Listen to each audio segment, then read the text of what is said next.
Kernel Sophia Qureshi ತುಂಬ ಜನಕ್ಕೆ ಗೊತ್ತಿರಲಿಲ್ಲ. ಆದರೆ ಯಾವಾಗ ಈ ಯುದ್ಧದ ಕಾರ್ಮೋಡ ಆವರಿಸಿಕೊಳ್ತೋ ತದನಂತರ ಎಲ್ಲರಿಗೂ ಕೂಡ ಚಿರಪರಿಚಿತರಾದರು. ನಮ್ಮ ಗೋಕಾಕ್ನ ಸೊಸೆ ಕೂಡ ಈ ಕರ್ನಲ್ ಸೋಫಿಯಾ ಖುರೇಷಿಯ ವಿಚಾರದಲ್ಲಿ ಒಂದು ವಿವಾದಾತ್ಮಕವಾಗಿ ಒಂದು ಹೇಳಿಕೆ ಕೂಡ ಬರುತ್ತೆ. ಅದು ಯಾರು? ಬಿಜೆಪಿ ಸಚಿವ ಕೊಡುವಂತ ಹೇಳಿಕೆ. ಖುರೇಷಿಗೆ ಭಯೋತ್ಪಾದಕರ ಸಹೋದರಿ ಅಂತ ಮಧ್ಯಪ್ರದೇಶದ ಬಿಜೆಪಿ ಸಚಿವ ಆಡಿರುವಂತ ಮಾತು. ಬಿಜೆಪಿ ಸಚಿವ ವಿಜಯ್ ಶಾ ಹೇಳಿಕೆ ದೇಶಾದ್ಯಂತ ತೀವ್ರ ಆಕ್ರೋಶವನ್ನು ವ್ಯಕ್ತಪಡಿಸಿತು. ರಾಷ್ಟ್ರೀಯ ಮಹಿಳಾ ಆಯೋಗ ಕೂಡ ತೀವ್ರ ಅಸಮಾಧಾನವನ್ನು ವ್ಯಕ್ತಪಡಿಸಿದೆ. ಇಂತಹ ಹೇಳಿಕೆಗಳನ್ನು ಯಾವುದೇ ಕಾರಣಕ್ಕೂ ಕೂಡ ಒಪ್ಪೋಕೆ ಸಾಧ್ಯವಿಲ್ಲ. ಇದು ದೇಶದ ಸಹೋದರಿಯರಿಗೆ ಮಾಡಿರುವಂಥ ಅಪಮಾನ. ಮಹಿಳಾ ಆಯೋಗದ ಹೇಳಿಕೆಯ ಬಳಿಕ ಕ್ಷಮೆಯನ್ನ ಕೇಳಿರುವಂಥದ್ದು ಎಂಪಿ ಸಚಿವ, ಮಧ್ಯಪ್ರದೇಶದ ಸಚಿವ ವಿಜಯ್ ಶಾ. ಕ್ಷಮೆ ಕೇಳೋ ಹಾಗಿಲ್ಲ. ಫಸ್ಟು ಈ ವ್ಯಕ್ತಿಯನ್ನ ಒಳಗಡೆಗೆ ಹಾಕಿ ಕೇಸ್ ಹಾಕಬೇಕು. ದೇಶಾದ್ಯಂತ ಕೇಸನ್ನು ಹಾಕುವಂಥದ್ದಾಗಬೇಕು ಈ ವ್ಯಕ್ತಿಯ ಮೇಲೆ. ಮಾನ ಮರ್ಯಾದೆ ಇಲ್ವೇನ್ರಿ? ಈ ದೇಶದ ಸೇನಾಧಿಕಾರಿಯ ಬಗ್ಗೆ ಬಾಯ್ಗೆ ಬಂದಂಗೆಲ್ಲ ಮಾತನಾಡುವಂಥದ್ದು. ನೀನು 5 ವರ್ಷ ಅಷ್ಟೇ ಅಧಿಕಾರದಲ್ಲಿರ್ತೀಯ. 5 ವರ್ಷ, ಅವ್ರು ಎಷ್ಟು ವರ್ಷ ಇರ್ತಾರೆ?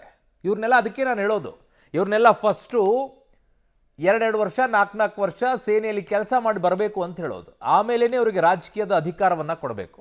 ಇಲ್ಲದೆ ಇದ್ದಿದ್ರೆ ಅವಕಾಶ ಕೊಡಬಾರ್ದು ಇವ್ರನ್ನ ಸ್ಪರ್ಧೆ ಮಾಡೋಕ್ಕೆ. ನನ್ನ ಸಹೋದ್ಯೋಗಿ ಶಬೀರ್ ನನ್ನ ಸಂಪರ್ಕಕ್ಕೆ ಸಿಗ್ತಾ ಇದ್ದಾರೆ. ಶಬೀರ್, ಇದು ಕ್ಷಮೆ ಕೇಳಿದ ಮಾತ್ರಕ್ಕೆ ನಿಲ್ಲುವಂಥದ್ದಲ್ಲ. ಇದು ಈ ರೀತಿಯಾಗಿ ಮಾತನಾಡುವಂಥ ಸಚಿವರಿಗೆ ಏನು ಶಿಕ್ಷೆಯನ್ನು ಕೊಡುವಂಥ ಕೆಲಸ ಆಗಬೇಕು ಅದಾಗಬೇಕು.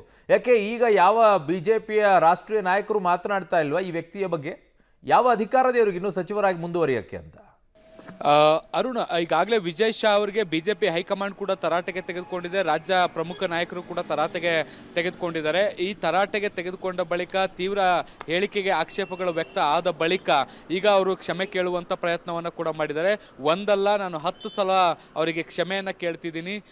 ಸೋಫಿಯಾ ಖುರೇಷಿ ಅವರು ನನ್ನ ಸ್ವಂತ ಸಹೋದರಿಗಿಂತ ಶ್ರೇಷ್ಠರು. ನಾನು ಅವ್ರನ್ನ ಕನಸಲ್ಲೂ ಕೂಡ ಅವಮಾನವನ್ನ ಮಾಡಲ್ಲ. ನಾನು ಆ ರೀತಿಯಾಗಿ ಹೇಳಿಲ್ಲ ಅನ್ನುವಂಥ ನಿಟ್ಟಿನಲ್ಲಿ ಅದನ್ನ ಸರಿ ಮಾಡುವಂತ ಕೆಲಸವನ್ನ ಅಥವಾ ಡ್ಯಾಮೇಜ್ ಮಾಡುವಂತ ಕೆಲಸವನ್ನ ಈಗ ನಿರಂತರವಾಗಿ ಮಾಡ್ತಾ ಇದ್ದಾರೆ.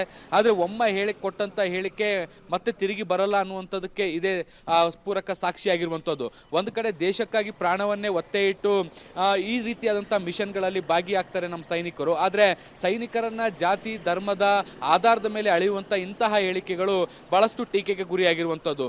ಬಿಜೆಪಿ ಸಾಕಷ್ಟು ವಿಚಾರಗಳಲ್ಲಿ ದೇಶ ಮತ್ತೆ ಸೈನಿಕರ ವಿಚಾರದಲ್ಲಿ ಬಹಳಷ್ಟು ಸ್ಪಷ್ಟ ನಿಲುವುಗಳನ್ನ ತೆಗೆದುಕೊಳ್ಳುವಂತಹ ಪಕ್ಷ. ಆದ್ರೆ ಆ ಪಕ್ಷದಲ್ಲಿ ಇರುವಂತಹ ಕೆಲವು ಈ ರೀತಿಯಾದಂತಹ ನಾಯಕರು ಕೊಡುವಂತಹ ಹೇಳಿಕೆಗಳಿಂದ ಇಡೀ ಬಿಜೆಪಿಗೆ ದೊಡ್ಡ ಮಟ್ಟದ ಮುಜುಗರ ಆಗ್ತಾ ಇರುವಂತದ್ದು.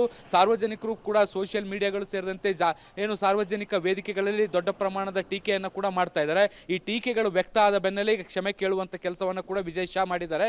ಈಗ ಕೆಲವು ಕಡೆ ಅವರ ರಾಜೀನಾಮೆಗೆ ಕೂಡ ಆಗ್ರಹಗಳು ಕೇಳಿ ಬರ್ತಾ ಇದ್ದಾವೆ. ಅರುಣ್,